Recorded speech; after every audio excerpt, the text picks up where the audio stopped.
Inner Quest explores various pathways through which you can connect with the infinite wisdom of the universe and apply it to personal, professional, and spiritual growth.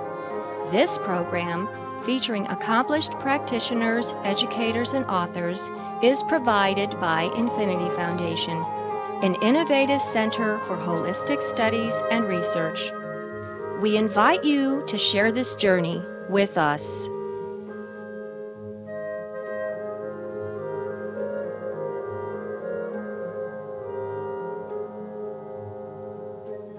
Hello, welcome to Inner Quest. My name is Jay Stone, your host for today, and our guest is John Yost. Welcome, John. Thanks, Jay.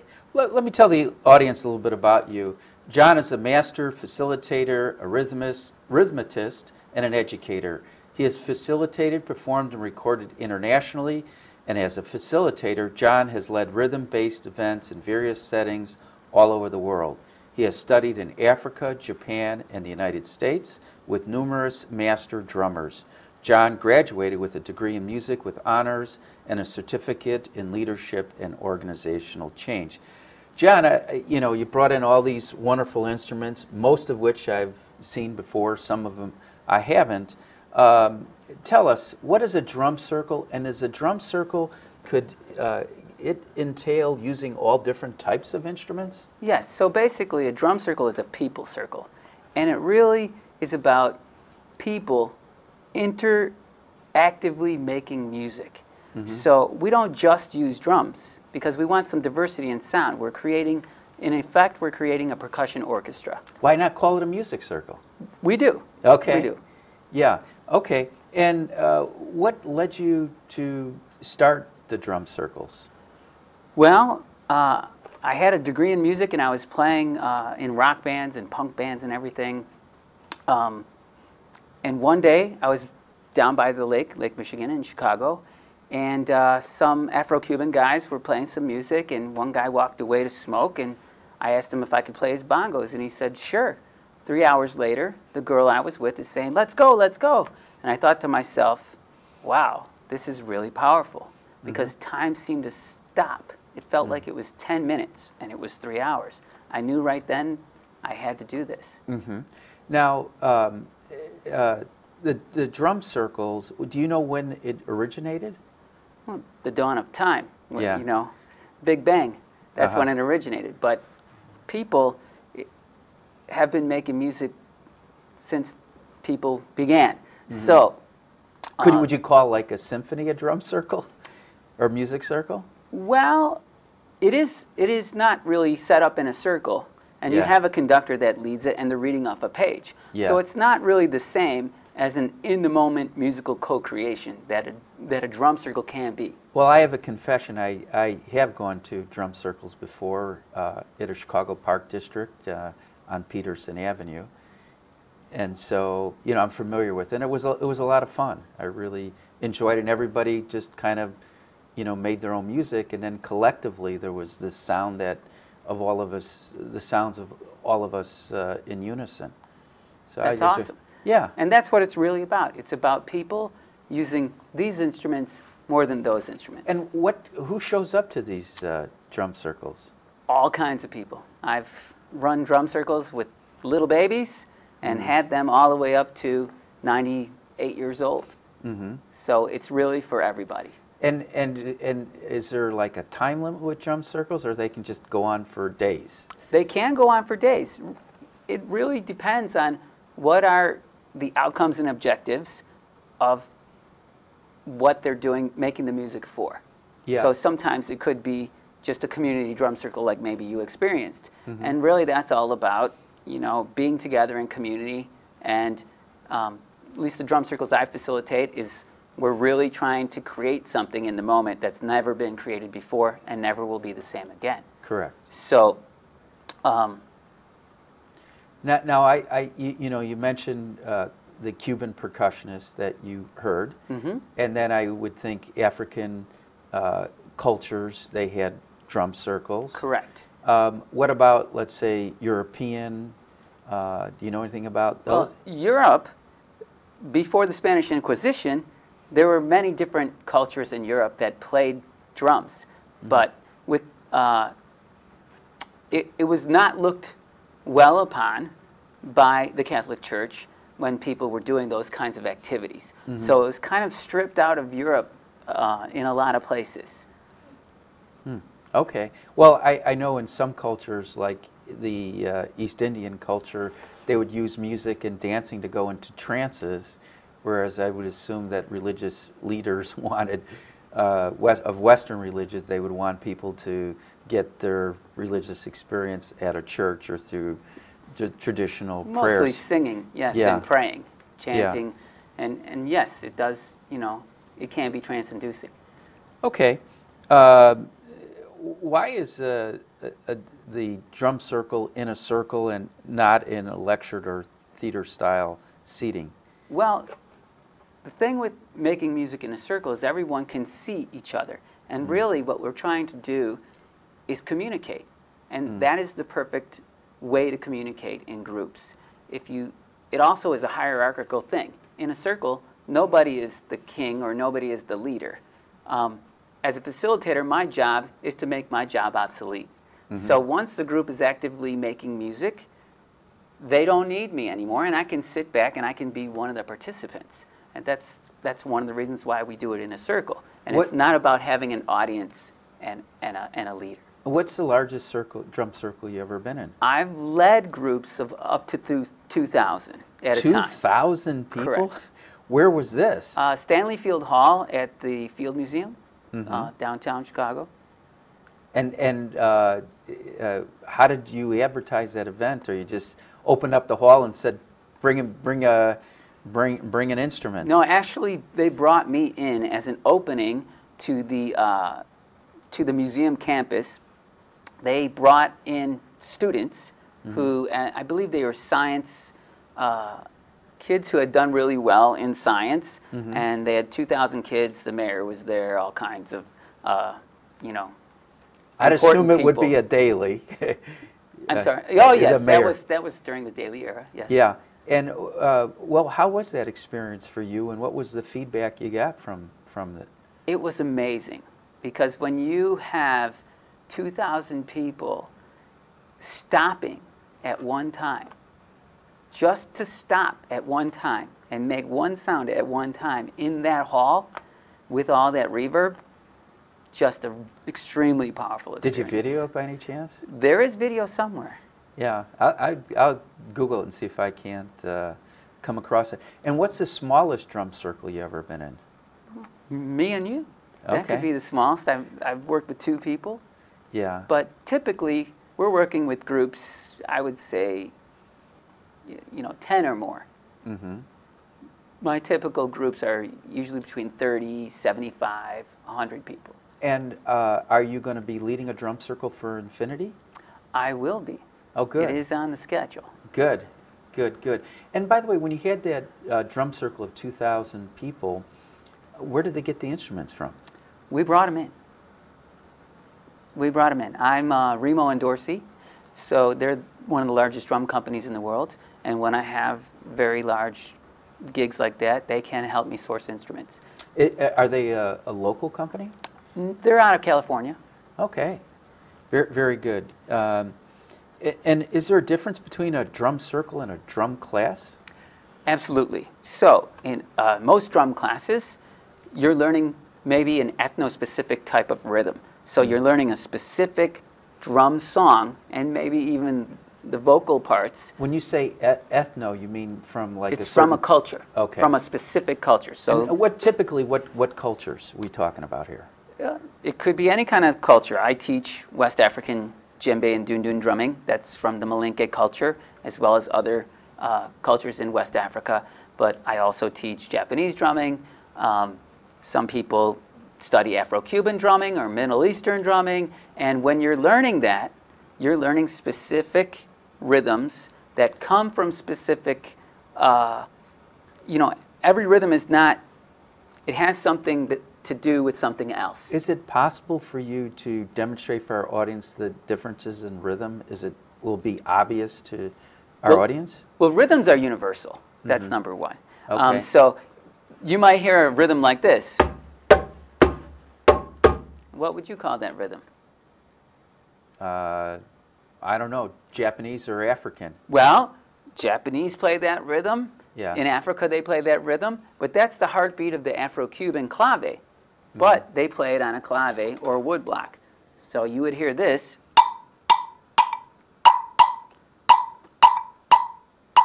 That binds the whole entire group together. That's their heartbeat. That's how they keep all their music together. Would one person have that setting the heartbeat for the rest of the group? Yes. They're all Okay. and they would be playing with the claves, which are specific sticks. They're usually made out of rosewood. Very loud. Is there some way that you can distinguish what you've learned in Africa versus what you've learned in Japan? Absolutely, because of the way that the rhythms interconnect. So they're rhythms that are layered together, independent rhythms that become, it's like part of a puzzle. They go together in a certain way.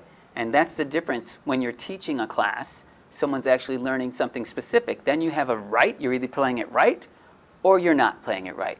With a drum circle, it's more about playing what you feel and what you hear in that moment. So it's not a class. There's no right, there's wrong. There's no wrong beats. And that's the beauty of it. And also, it's an entryway for people to explore music making and find out, hey, I'm really interested in this type of drum.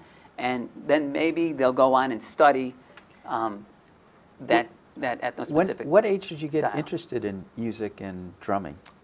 I first, my parents, middle of 9 kids, my parents had decided that every kid in the family would have to learn either music or dance or gymnastics or maybe all of them.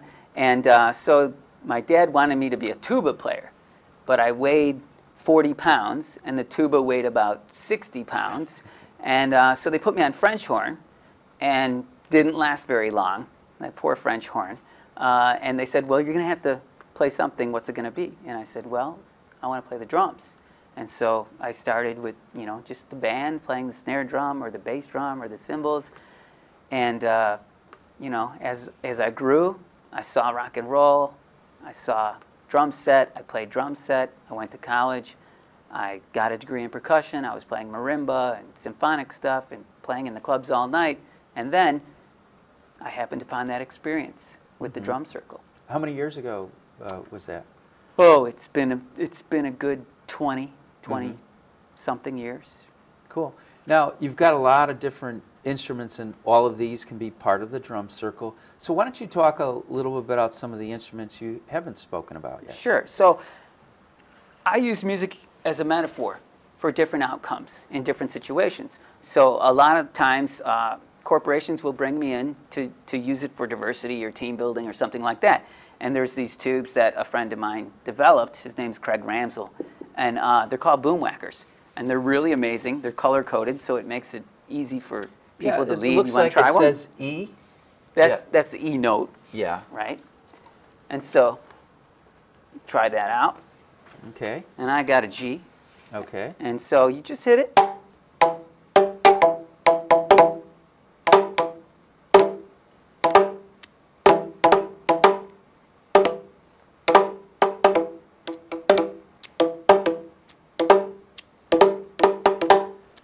Now, you mentioned earlier that you, maybe before the show, you had a son. I do. And what age did you start exposing him to music? Well, before Probably he in was the womb. before he was born, of course. My Yeah. wife would come to the drum circles sometimes and dance around, and of course, we talk to him. We blow the didgeridoo at the belly, and kids, they come out and they're amazing. And I would think this is something, like instead of having a conversation or bawling your son out, you can say, well, let's work it out through music until we're, feeling it. We jam. He says, Yeah. Daddy, let's jam. Yeah. And then we bring out whatever we want to play. I bought him a ukulele. He plays some piano, and sometimes we play on the drums too. But when he says, Daddy, let's jam, you got to jam with him. Mm-hmm. We also have these.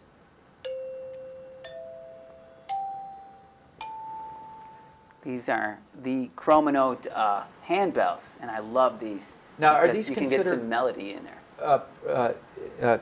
considered percussion instruments? Sure, anything you hit, scrape, or shake can be a percussion instrument. Speaking of shakers, shakers have been used for centuries to kind of clear the air and keep the spirits that you want around. Want to try one? Sure. Let's try some shaking it, baby.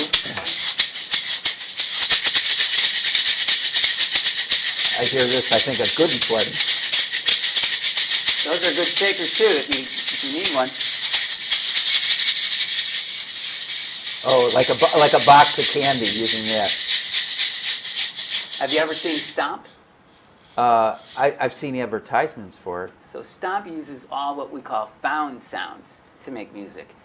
You know, I may have seen it on public television. I think they did They do show. amazing things, and Yeah. actually, I'll show some of that video sometimes if I'm teaching a class and we don't have instruments. You know, if you end up in an inner city situation in a school that doesn't have any musical instruments, I'll show them a little bit of that Stomp video and say, look, music's all around you. Find something, bring it in. They bring it in, and we create pieces with, you know, plastic bag or a pen and a paper. And It's do you amazing. see children start opening up and you know, the light bulbs going off when? Yes, you know, it depends on where they're coming from, but sooner or later, the rhythm's going to get you. Yeah. And what about vocals? You know, I mean, you haven't said anything about that. Well, that's the first music, really. You know, besides the heartbeat, we all get 9 months of training in the womb, and when we come out, we've heard that heartbeat, our mother's heartbeat. That entrains us into the first beat. But after that, we're also inside hearing our mother's voice and other voices around us. And you know, if they sing to us, that's a blessing. But we do all kinds of vocal things as well. Just like sometimes we do it more melodically, but sometimes percussively. Because one of the ways that almost every culture in the world learns is by saying the rhythm before they play it. So you mentioned in India, they always, that's how you learn all the rhythms. And they have syllables, depending on which part of India, you know, that you would learn the rhythms first, and then you would transfer that onto the drum. Can you give an example of that? Sure. You might hear dong tek, dong dong tek. Teki teki teki teki teki teki doom. That's very interesting. Because if you can say it, you can play it. You want to? There's a few other things you haven't shown. Sure. This is an old-fashioned tambourine. Tambourines were the first frame drums, usually, when they have a body to it. This one doesn't. But tambourines can be played with the fingers. Never seen that before. That's awesome. You can also shake them. Try that out. All right. Why not? And we always need more cowbell. Is that really a cowbell? Oh, yeah.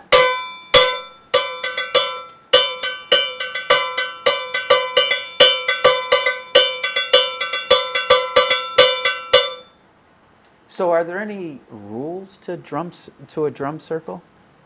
There are. There is an etiquette. So, didn't know that. Yes. First of all, if you come to a drum circle and you see a drum sitting there, you should probably ask the nearest person if you can play that drum, because it usually belongs to somebody. If you come to my drum circle, I've got lots and lots of extras, and they're free game. But people have relationships with their instruments, and, you know, I wouldn't want someone to just come up and take my instrument without my permission. And are they expensive? They can be very expensive, and they can be relatively inexpensive. So this drum here, they're making pretty inexpensive. These are, you know, somewhere in the neighborhood of about between $100 and I'd say $10 and $150. It's a very lightweight drum. It's stackable, and it's also you can change the skin on it. Really, really is easy. These traditional skins, much harder to change. It's an art form to change that skin. I think this one you just lift it up. Yeah, it just pops off.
Let's all play.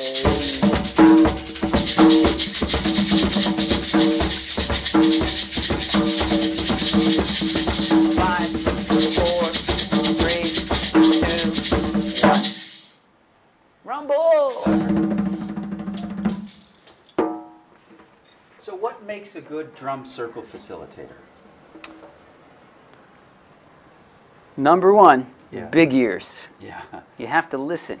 Mm-hmm. Another concept is radar. You have to kind of know what's going on around you and being able to work in the moment in that circle. You have to have some skills, some people skills, some musical skills. Mm-hmm. Those really help. The other thing is depending upon what type of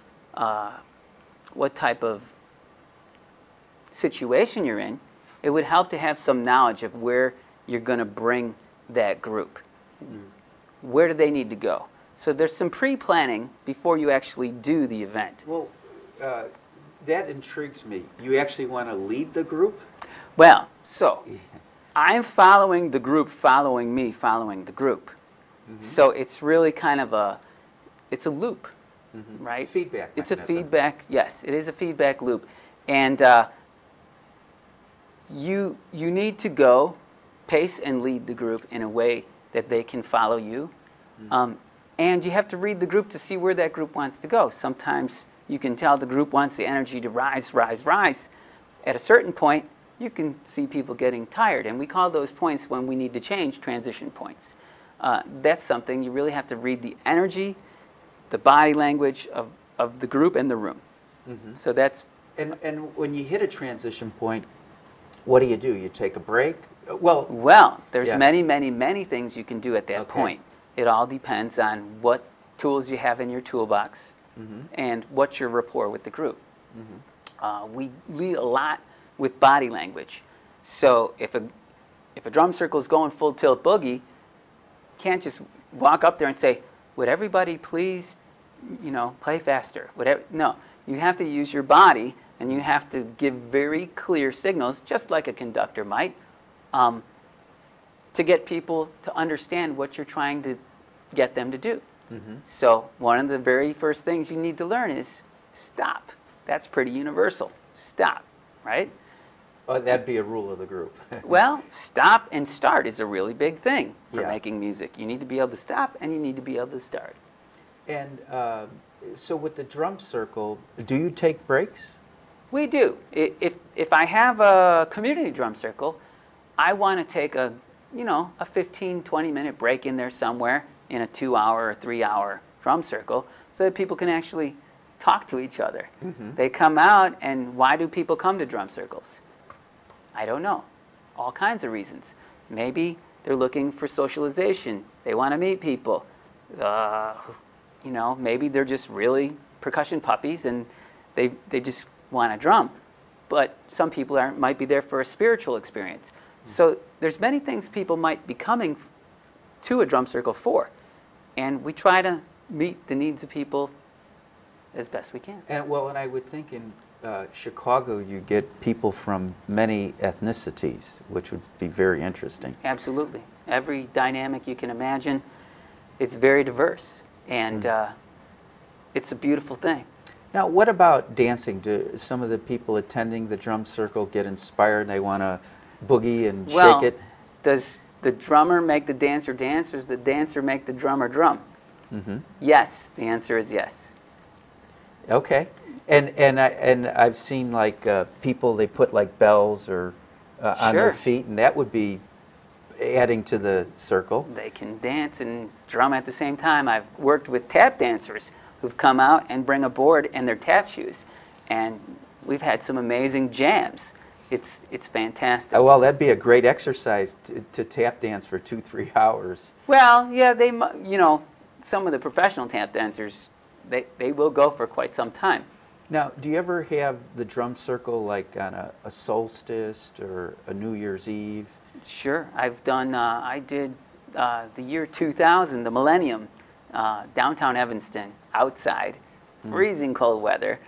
We did a few years back to back there outside for New Year's Eve. It was fantastic. Well, if my memory serves, Evanston has a whole bunch of activities, good for first family night. Yes, oriented. first night. Yeah, oriented. Beautiful, beautiful stuff. Good. And what was like some of the more intriguing drum circles you've done? You've told us some great examples. Any other intriguing drum circles? They all have moments. And I had a drum circle I did with deaf people that was really amazing. They were dancing, they were singing, they were... Wait, you're deaf people? Deaf people. Yeah. And they feel the music. Vibrations. They feel the vibrations. And they played. And you could see the joy, the elation the joy in their face. it was unbelievable. That's what really sticks out in my mind. Was this a school or a special event? Well, this was at a club. There used to be a drum club down across from Harpo Studios on Randolph. And the drum club was a nightclub, and they would have a lesson, like usually about an hour lesson that turned into a drum circle, a half hour, what I would call a drink circle, and then a half hour drum circle, and a half hour drink circle, and a half hour drum circle until closing time. And so they were a party that just happened to be there, and I happened to be the person facilitating that evening. Well, John, we just have a minute more. What else do you want to say about drum circles, or how drum circles gets a person in touch with him or herself and the higher power? Well, my mission in life is to connect people with themselves and their communities. So I believe that a drum circle does do that. You have the connection of making the music, the connection with your drum, and the connection to your community. And the power of making music goes beyond words. We all know that music makes us feel good. It's like pre-conscious. Yes, it's definitely pre-conscious. And there are trance states that happen. And there are many, many bliss states that happen. And the pure communication that happens when people make music and jam together is something that the world needs. I've got to cut you off there. For those of you in the audience, if you've never been to a drum circle, go to one. And I'd especially, after this interview, recommend John. For more information about John Yost, Infinity Foundation, InnerQuest Talk Show, stay tuned to the credits at the end. Until next time, wish you good health, good fortune, and good spirits. John, it's been a pleasure to meet you. Thank you, Jay. My pleasure.